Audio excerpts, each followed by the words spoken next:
Assalamualaikum warahmatullahi wabarakatuh. Nama saya Tasya Tiara Maulani Rajadi. Di sini saya akan menjelaskan tentang user centered design. Apa itu user centered design?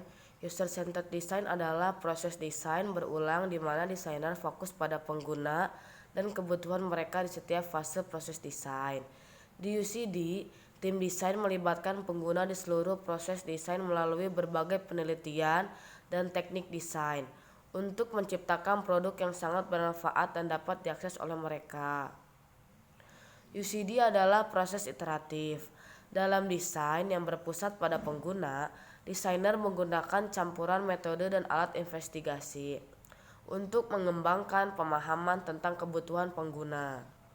Secara umum, setiap iterasi dari pendekatan UCD melibatkan 4 fase yang berbeda.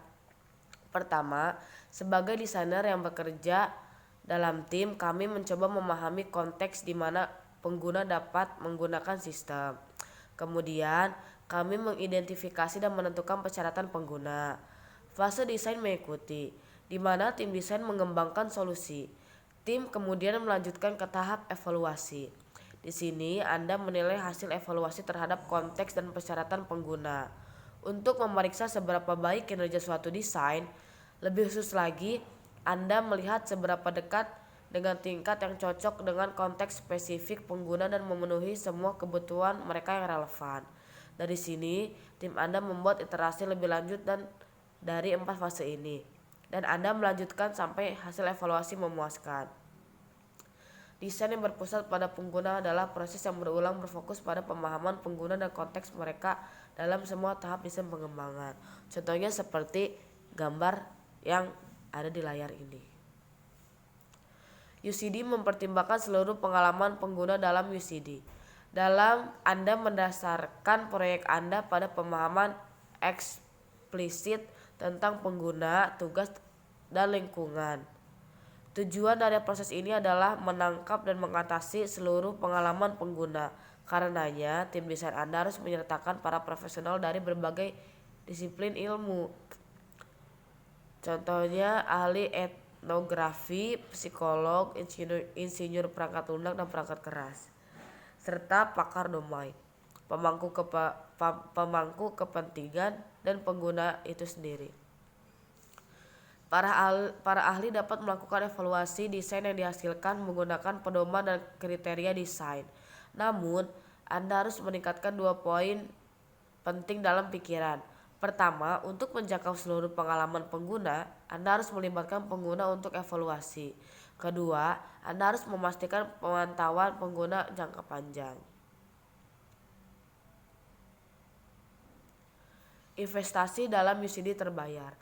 Ketika tim desain Anda membawa pengguna ke setiap tahap proses desain, Anda menginvestasikan usaha Anda dan sumber daya lain ke dalam cara yang kuat untuk mencari tahu apa yang bekerja dengan baik, apa yang tidak, dan mengapa.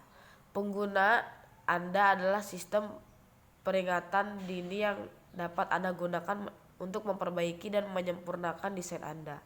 Mereka dapat memaparkan banyak aspek positif dan negatif. Tim Anda mungkin telah mengabaikan bidang-bidang vital seperti kegunaan dan aksesibilitas. Itulah mengapa sangat penting untuk memahami seberapa kuat manfaat dari pendekatan desain yang berpusat pada pengguna. David Bayon berbicara seperti ini. Berpusat pada manusia adalah biaya tambahan untuk proyek apapun. Jadi bisnis dengan tepat bertanya, apakah mengambil begitu banyak waktu untuk berbicara dengan orang menghasilkan desain, prototipe, dan sebagainya bermanfaat? Jawabannya mendasar ya. David Bayon membedakan 4 cara di mana UCD terbayar. 1. Dengan keterlibatan pengguna yang erat, produk yang cenderung memenuhi harapan dan persyaratan pengguna ini mengarah pada peningkatan penjualan dan biaya yang lebih rendah yang ditimbulkan oleh layanan pelangganan. Yang kedua, perencanaan sistem menyesuaikan produk untuk orang-orang dalam konteks tertentu dan dengan tugas-tugas tertentu, sehingga mengurangi kemungkinan situasi dengan risiko tinggi. Kesalahan manusia yang timbul UCD mengarah ke produk yang lebih aman. Yang ketiga, menempatkan desainer dalam kontak dekat dengan pengguna berarti rasa empati yang lebih dalam muncul. Ini penting dalam menciptakan desain etis yang menghargai privasi dan kualitas hidup. Yang keempat, dengan berfokus pada semua pengguna suatu produk, desainer dapat mengenali keragaman budaya dan nilai-nilai kemanusiaan melalui UCD. Sebuah langkah ke arah yang benar menuju penciptaan bisnis yang berkelanjutan. Terima kasih. Terima kasih sebelumnya. Ini yang bisa saya sampaikan. Wassalamualaikum warahmatullahi wabarakatuh.